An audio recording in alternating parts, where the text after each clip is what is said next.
नमस्कार, स्वागत है आप सभी का स्पेशल रिपोर्ट में। मैं आपके साथ खुशबू खान। स्पेशल रिपोर्ट में सबसे पहले बात करेंगे देश के अलग अलग शहरों में जमीयत का विरोध का बड़ा प्लान तैयार है। जानकारी के मुताबिक देश के कई शहरों में रणनीति के तहत प्रदर्शन किया जाएगा। इसके लिए काफी बड़े स्तर पर तैयारी की गई है। हमारी खास रिपोर्ट में देखिए।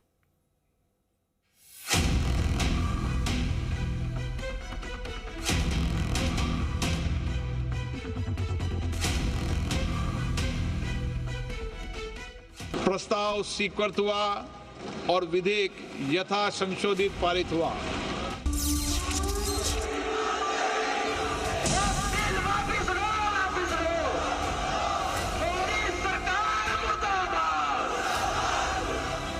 संविधान को बचाने के लिए हम किसी भी हद तक जाएंगे।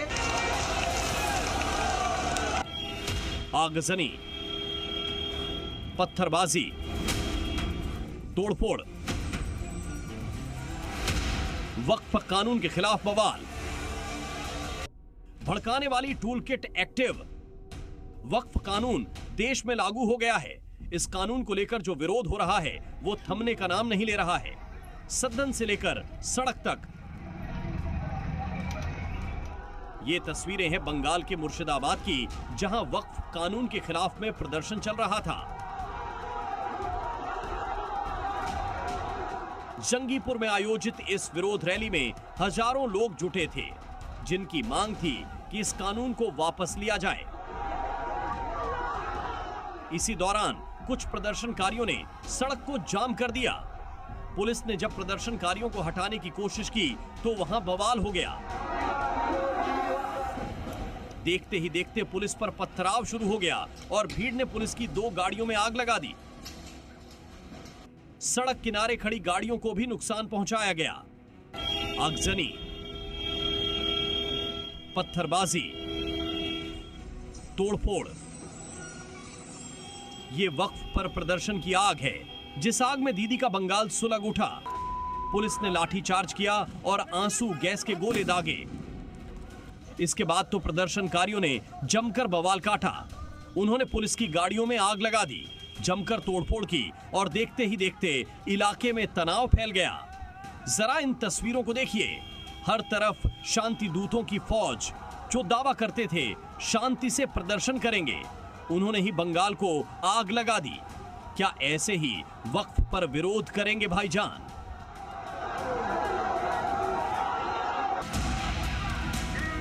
यह है कोलकाता का नादिया इलाका, जहां वक्फ कानून के खिलाफ बैनर पोस्टर लेकर लोग सड़कों पर उतर आए और अपनी मांगों को लेकर धरना प्रदर्शन करने लगे।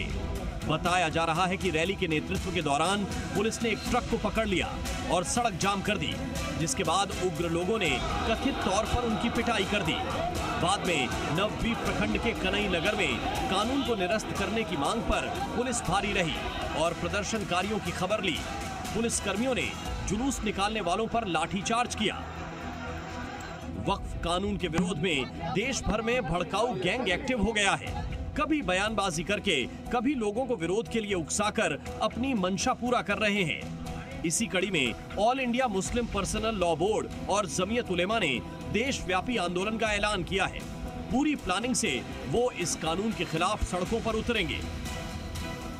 पहले चरण में झूमे के दिन तमाम राज्यों की राजधानी में प्रदर्शनकारी काली पट्टी पहनकर सड़कों पर उतरेंगे। विरोध प्रदर्शन का ये दौर अगले झूमे तक चलेगा।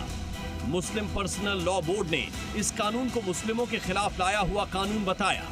प्रदर्शन के दौरान प्रतीकात्मक गिरफ्तारी देकर विरोध की तैयारी है। साथ ही राष्ट्रपति, उपराष्ट्रपति को डीएम के माध्यम से ज्ञापन भी सौंपा जाएगा। मुगल सम्राट के पोते प्रिंस तोसी ने वक्फ बिल के खिलाफ दुनिया की सबसे बड़ी अदालत तक जाने की चेतावनी दी है। अल्लाह, सबसे पहले अल्लाह हमारे साथ है और हिंदुस्तान के 20 करोड़ मुसलमान मेरे साथ हैं और इंशाअल्लाह ये लड़ाई अगर होगी तो इंटरनेशनल में जाएगी और दुनिया के तमाम मुसलमान, वक्फ का जब मसला आएगा, वक्फ का कोई मालिक नहीं बन सकता, यूनाइटेड नेशन में भी गूंजेगी, इंटरनेशनल कोर्ट ऑफ लॉ। ये मेरा वादा है, तैमूर का वादा है। इतना ही नहीं, प्रिंस टूसी ने वक्फ बिल की खिलाफत करते हुए पीएम नरेंद्र मोदी और अमित शाह को चुनौती दी। तैमूर की जले जलाल की कसम, आपको इतिहास याद होगा। मोदी जी, मैं आपसे कह रहा हूं और अमित शाह आपसे कह रहा हूं, आप जब इतिहास के पन्ने उठाकर देखिए, 1426 हजरत बाबर जो है 12,000 फौज लेकर हिंदुस्तान पर हुकूमत किए। 300 बाबर से लेकर बहादुर शाह जब 300 हुकूमत किए। इस बार आपकी जो है लड़ाई एक तैमूर के साथ में है। आपने तैमूर के खून को लड़काया है। दरअसल वक्फ कानून के खिलाफ जहरीले मौलानाओं की पूरी टूल किट एक्टिव हो चुकी है। सुनिए कैसे खुलेआम मंच से जहर बोया जा रहा है। मुसलमान खामोश हैं तो इसका मतलब ये नहीं कि का वक्त आ गया। मुसलमान जिस दिन जाग गया, मुसलमान जिस दिन एक हो गया, हुकूमत की आंखों में आंखें डालकर कहेगा कि ये ताजमहल, लाल किला और कुतुब मीनार, ये ताजमहल, लाल किला और कुतुब मीनार, ये सब मेरे पुरखों की है जागीर कहेंगे। और हिंदुस्तान नक्श है, दिल में खुदा कसम, छाती पे चढ़ के नारे तकबीर कहेंगे।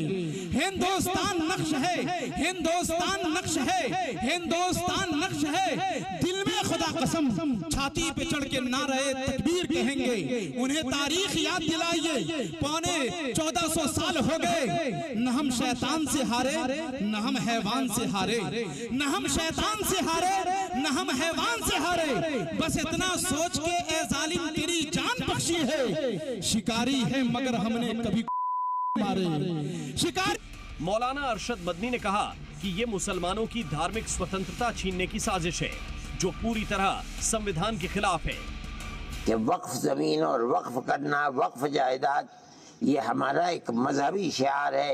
हिंदुस्तान के दस्तूर ने हमें अपने मजहब के अंदर आज़ादी दी है। ये एक बदकिस्मती की बात है कि मुल्क का वो सेकुलर दस्तूर जिसके अंदर हर अक़लियत को और ख़ास तौर पर मुस्लिम अक़लियत को अपने मजहब के साथ जिंदा रहने का हक दिया गया है, उस हक को मौजूदा गवर्नमेंट छीन रही है। दरअसल वक्फ बिल आ जाने के बाद मौलाना को पता है कि अब तो अवैध कब्जा छोड़ना ही पड़ेगा, इसलिए वक्फ कानून के खिलाफ लगातार लोगों के बीच जहर भरने का काम किया जा रहा है। ब्यूरो रिपोर्ट, जी मीडिया।